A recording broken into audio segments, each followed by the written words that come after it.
Yo, what up, YouTube?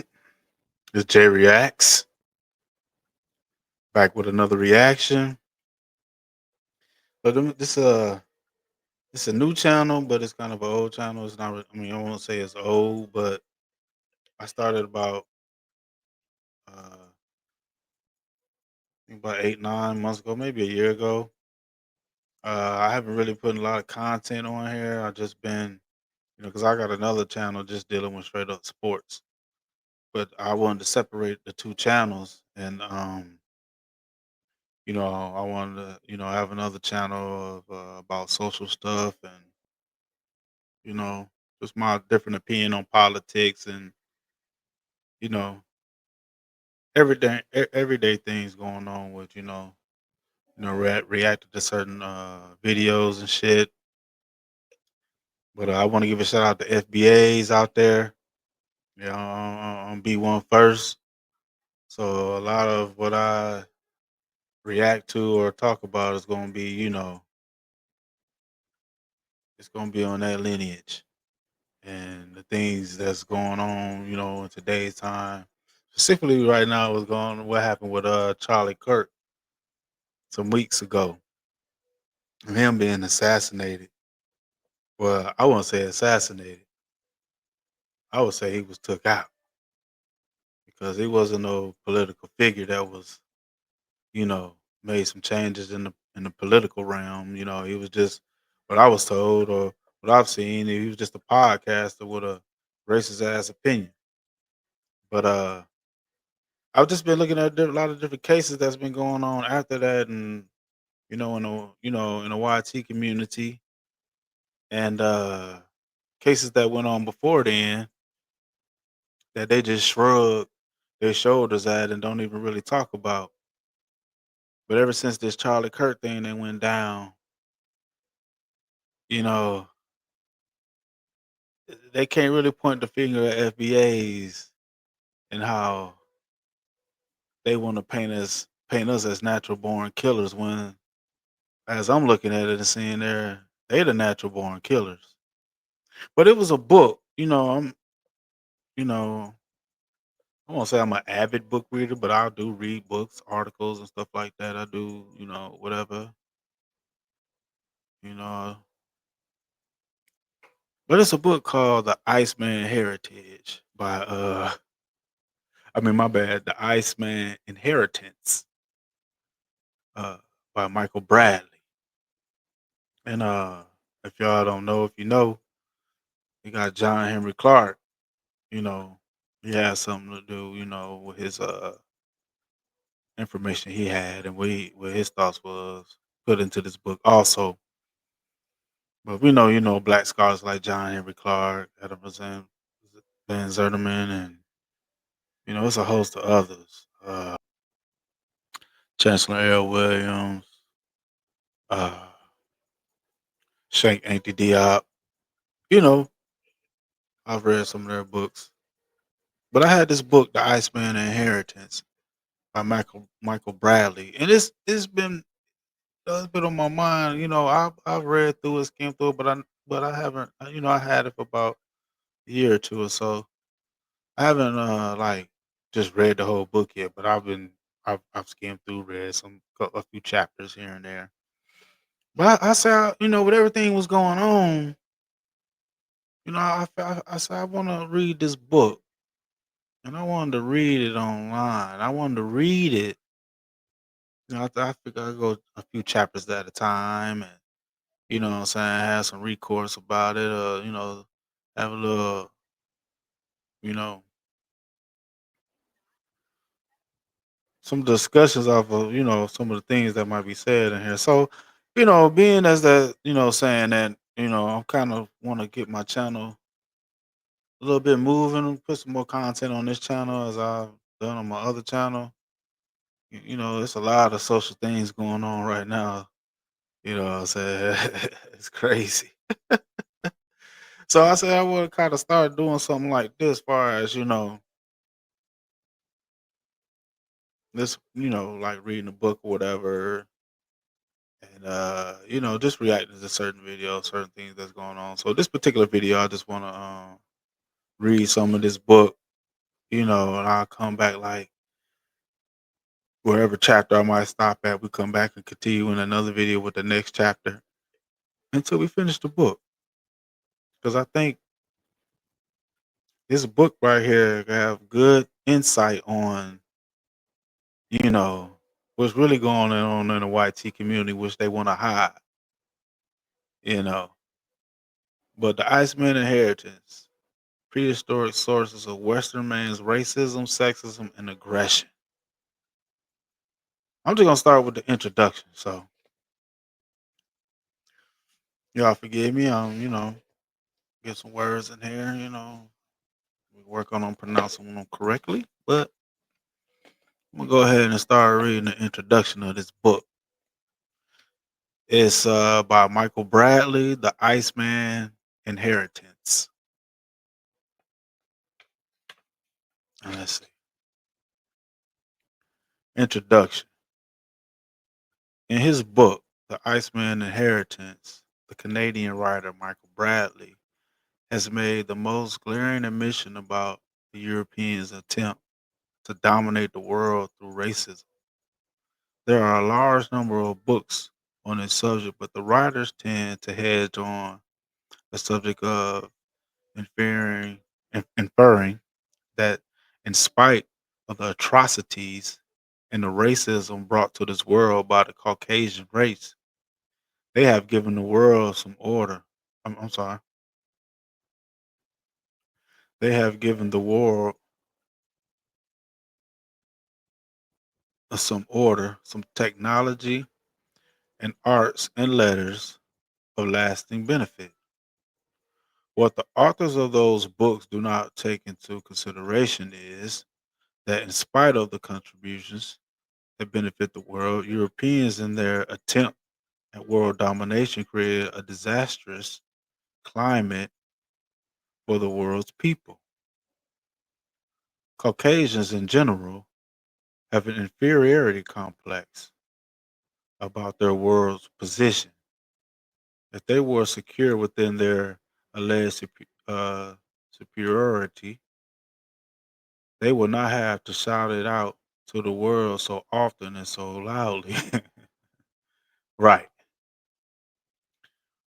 When a people feel called upon to repeatedly announce their superiority to the world, it is suspected that behind all their pretense, they do not believe it as much as they want other people to believe they do.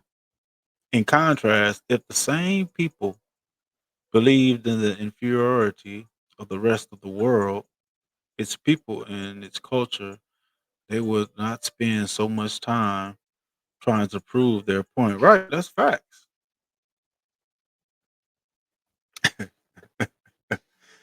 Yeah, they do a lot of that shit too. Well, let me scoot a little bit in here.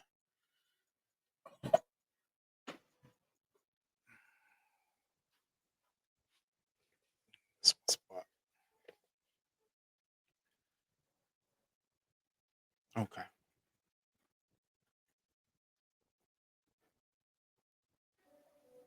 let me go back. In contrast, if the same people believed in the inferiority of the rest of the world, its people and its cultures, they would not spend so much time trying to prove their point. Inferior things normally fall into an inferior position and usually stay there without any help from anybody. All the European laws, lies, manipulation, and religion have not kept.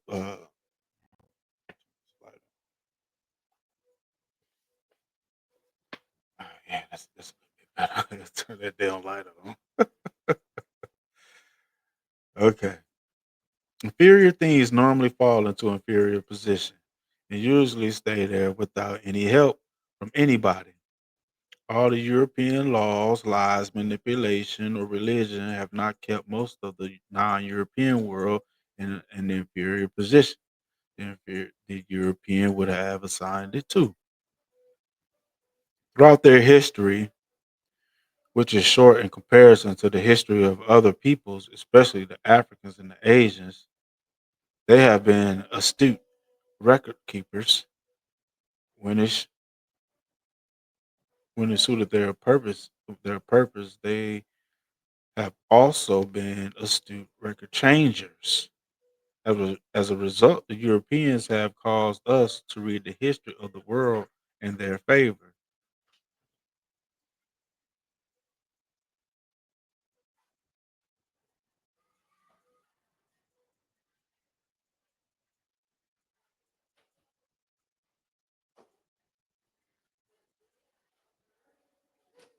This book has provoked. Shut the door.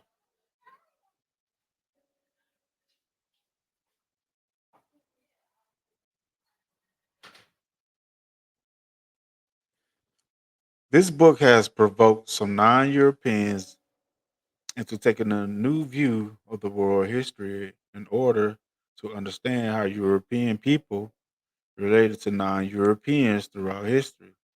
The first thing we learned is that there was no European in ancient times. The geographical area that would later be called Europe was not a functioning entity in world affairs when early civilizations were being developed in the Nile Valley and over and other river valleys in Africa and later in Western Asia, now mistakenly called the Middle East, and in mainland Asia and countries like India, China, and later Japan. When we took at the chronology of world history, we discovered that the first real show of European literary intelligence surfaced around 1250 BC, depending on your source, with the publication of two books of folklore, the Odyssey and the Iliad, credit to an author named Homer, who we have little information about. In the book, A History of the Modern World by R. Palmer and Joel Colton, they tell us that Europeans were by no means the pioneers of human civilization. Half a man's recorded history had passed before anyone in Europe could read or write. Now, this is a Canadian Caucasian man, Michael Bradley, that wrote this book. Huh. Hmm. Let's read this part again. Europeans were by no means the pioneers of human civilization. Half a man's recorded history had passed before anyone in Europe could read or write. The priests of Egypt began to keep written records between 4000 and 3000 BC. But more than 2,000 years later, the poems of Homer were still being circulated in the Greek city states by word of mouth. Shortly after 3000 BC, while the pharaohs were building their first pyramids, Europeans were creating nothing more distinguished than huge garbage heaps. Damn. Like basically, they wasn't doing shit. Ironically, like the pyramids, they still endure and are known to archaeologists as kitchen middens. Kitchen middens? Hold up. Am I pronouncing that shit right? Hold up. Kitchen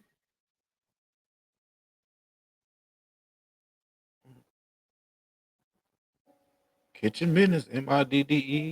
Middens. Okay. I never heard of that. Kitchen middens. At the time when the Babylonian king Hammurabi, Hammurabi, Hammurabi, okay, Hammurabi, about 2000 BC, caused the laws of the complex society to be carved on stone. The most advanced Europeans were people like the Swiss lake dwellers, simple um, ag- agriculturists, agriculturists, excuse me, simple agriculturists who lived in shelters built over water to protect themselves from beasts and men. In the word until after in the world until after 2000 BC, Europe was in a Neolithic or Stone Age. This was in truth. This was in truth a great age in man's history, the age in which man learned to make and use sharp tools, weave cloth, build living quarters, domesticate animals, plant seeds, harvest crops, and sense the rearing cycles of the months and years. But the Near East, Egypt, the Euphrates and Tigris Valley, the island of Crete, and the shores of the Aegean Sea, which belong more to Asia than to Europe, had reached and passed the Neolithic 2,000 years before Europe. Man, basically, Europe was living in the Stone Age. Just goddamn for a long. I mean, they weren't even living in the Stone Ages. Why goddamn Egypt and Asia was goddamn having complete civilizations. So how the hell they claim they civilized the world? The world. I mean, people in different cultures were already civilized before they was even thought of. That's crazy. I mean, damn. When Europeans finally got themselves together and created the semblance of of what would be referred to as a state or a nation, they soon made a glaring discovery. Europe could not furnish them with enough food or properly feed them or enough material to properly clothe them. They began to look with covetous eyes at the more developed parts of the world. Mm. Soon they will find a rationale for their initial military aggression under the young Macedonian Greek known in history as Alexander the Great. He would invade North Africa in the year 332 BC. Shit, but by that time, shit, North Africa, Egypt, that shit had been goddamn hit so many times. That's where you get all those different goddamn ethnicities coming ethnicity coming out of Egypt and North Africa because you had the Persians coming there, you had so many different they had the Arabs invaded. Egypt had been fighting for a long time with different peoples. Yeah, the Assyrians. Yeah. Mm. He would invade North Africa in the year 332 BC, following the invasions from Western Asia by the Assyrians in 666 BC and the Iranians in 550 BC. Man, yeah.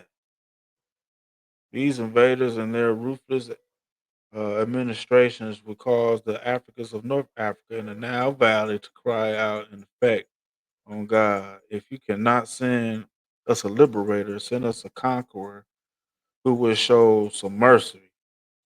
Hmm. Alexander did show some mercy. He also showed that he was a greater diplomat than he was a warrior. As a conqueror, he did what conquerors do. He raided the the granaries of Egypt to feed his soldiers, and his armies continued the bastard. bastardization of Egypt. Facts that was started by the Western Asian invaders of 1675 BC. That would be the who are those guys? Oh, what they call them? Oh, shit, I forgot what they called them coming over there. I know there was some Hebrews, but it was another offshoot clan among. They was the worst. They came over there at that time and invaded Egypt. So by the Western Asian invasion in 1675 BC, whose forced cohabitation with them changed the population and the culture, temperature of the declining Nile Valley civilizations. Alexander's and the Greeks' conduct in Africa was more arrogant and racist. Some of the racism that we know today did have its genesis in the Greco-Roman period, although this racism can in no way be compared with what non-Europeans have experienced at the hands of Europeans for the last 500 years. With the military rise of Rome and the decline of Greek military power after Alexander, the Romans were determined to control the trade of the Mediterranean and had no intentions of sharing this trade with the Cartha- uh, Car- Carthaginians. It's Carthaginians? I thought it was Carthaginians. All right, the Carthaginians. That was what who's the dude that went against Rome with the elephants? That's where he came out of. Damn, I forgot his name. Who had built one of the most advanced commercial cities of the world of that day. The Romans' conquest of the large area of North Africa and the consolidation of what conquest Hannibal, yeah, with the death of Hannibal. Yeah, Hannibal. That's who he was. And the end of the Punic Wars, yeah, would install the Romans as the dominant power of the Mediterranean for the next 500 years. And he did conquer that at one time, but they came back and beat him. But that was Hannibal. Yeah, they had many. Yeah, the Punic Wars. They had many wars with it. Yeah, yeah, okay. Because of the stubborn refusal of white scholars to read books like Stolen Legacy by George G.M. James. I got that book published in 1954. African Origins of the Major Western Religions by Dr. Yosef Ben Yakinan, published in 1970. The Destruction of the Black Civilization. That's by Charles, Chancellor L. Williams. Yep. Published in 1970. The Destruction of the Black Civilization, Great Issues of a Race from 40 4500 BC to 2000 AD by Chancellor Williams. Published in 1974. Ages of Gold and Silver by John A. Jackson. Published in 1991. White scholarly pretenders who are often authorities on things they know little or nothing about are not aware of the early European intellectual dependency on North Africa and West Asia. They are also not aware that most of the so called Greek philosophers not only studied in Egypt, but consulted Egyptian texts on a regular basis. According to uh, according to the Theo, Theo, Theophil Obanga, Theophil Obanga, in the work The Phonetic Origins of Greek Philosophy, published in 1990. I'm surprised I haven't checked that book out. Obanga. I think he was an African scholar or something like that. The word philosophy is not of Greek origin. This European practice of attributing the achievements of other people to themselves started during the Greco Roman period and can continue to this day. Yeah, we can see that. Well, they so like to steal people's shit, say it's theirs. The racism that plagues us today had its origins in the second rise of Europe in the 15th and 16th centuries. During this period, that the Europeans refer to as their Middle Ages or Dark Ages, Europe had lost their previous skills in seafaring, and the concept of longitude and latitude have been also lost from their memory. They came out of this period in history, according to Professor Leonard Jeffries of City College of New York, land poor people, poor and poor and resource poor. Mm. The European established the slave trade and used it to begin its economical recovery. After the Crusades and the famines and plagues that had arrested the attention of Europe for over 300 years, Europe's self concept was damaged. Since 711 AD, the year of the African Arab conquest of Spain, which we call the Moors, and they call them Moors because of their black skin, Europe had been held at bay by what they referred to as the hated infidels, African and Arab armies in North Africa and the Mediterranean area, and by the continuous rise of Islam.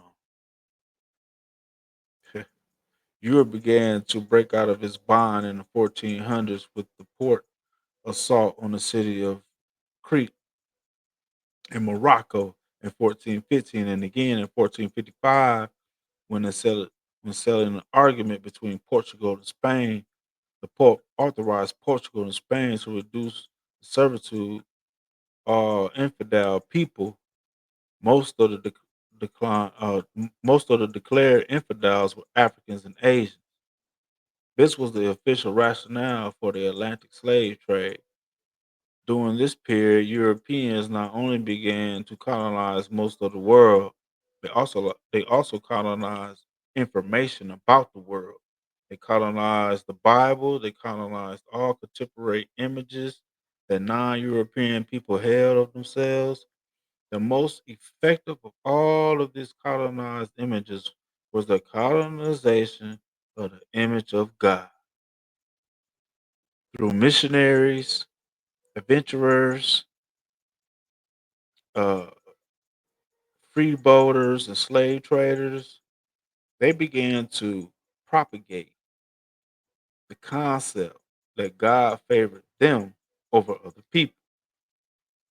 They were saying, in essence, that all Europeans were the chosen people of God.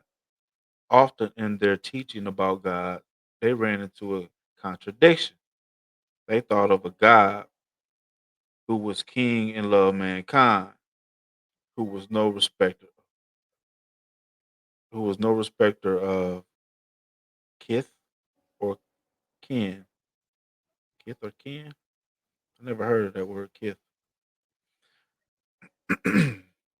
By pretending that God favored them over other people, they had made God into a bigot. They had made God ungodly. Most of the non-Europeans had misconceptions about the Europeans' relationship to Christianity then, and have the same of the have the same misconceptions now. Europeans have the tendency of proclaiming ideas to the world that they do not believe themselves and would not dare to live by. So that they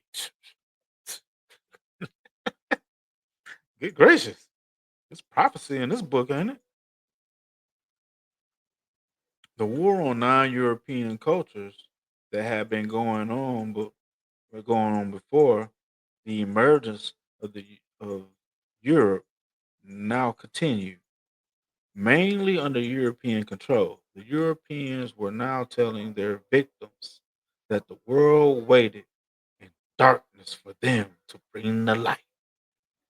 Wherein actually everywhere the European went outside of Europe, he put out the light of the victim's culture, spirituality, and cultural way of life. Not only did he not understand their culture, He had no intentions of understanding their culture. Europeans declared war on the structure of every society they invaded or were welcomed into as visitors. Many societies that the European pretended to civilize would have been better off had the Europeans left them alone. Facts. But they steady talking about they don't want to live by us and want to create these uh own white tea neighborhoods and got all these sundown towns and shit. It's all just speaking about invasion and conquering and lying and stealing. This is like the conception of the European history. Let me continue with this introduction. In Africa,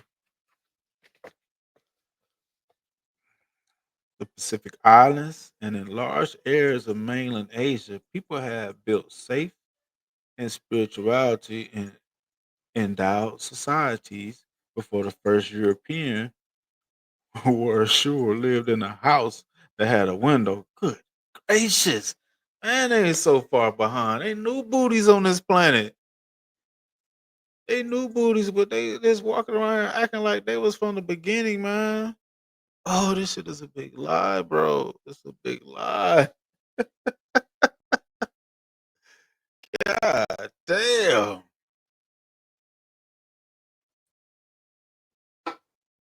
The Caucasian race is one big lie. One big fat lie, bro. Shout out to FBA. Hmm.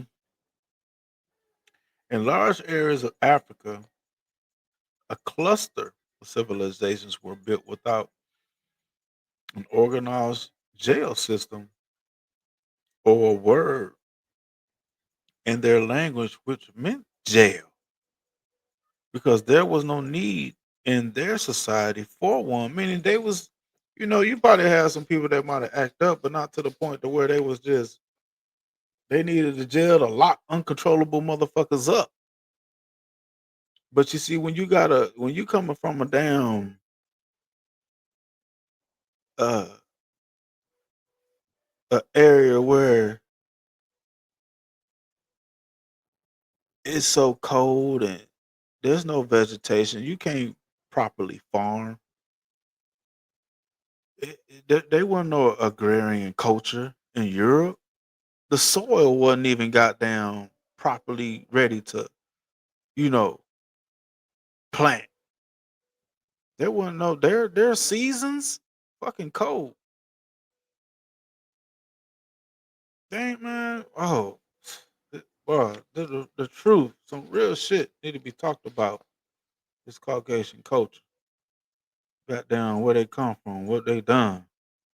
They say back then in large areas of Africa, a cluster of civilizations were built without an organized jail system or a word in their language which meant jail because there was no need in their society for one. There is a need to look at European racism in the opening up of the so called New World. The best of the early recorded accounts come from Father Bartholomew de las Casas, who came to America on the third voyage of Christopher Columbus when Christopher Columbus noticed the rapid disappearance of the Native Americans. Over the time of his three visits, he will go to De La Casas and request that he position the Vatican for an increase in Atlantic slave trade with the pretense that this increase would save the souls of the Native Americans. De La Casas is considered the first historian of the New World. He accounted of mass murder and the disappearance of the natives of the New World, mistakenly called Indians, is entitled The Devastation of the Indies, a brief account was published in 1974. Father de la Casa's account of the island of Hispaniola, Haiti, and the people he observed there is as follows.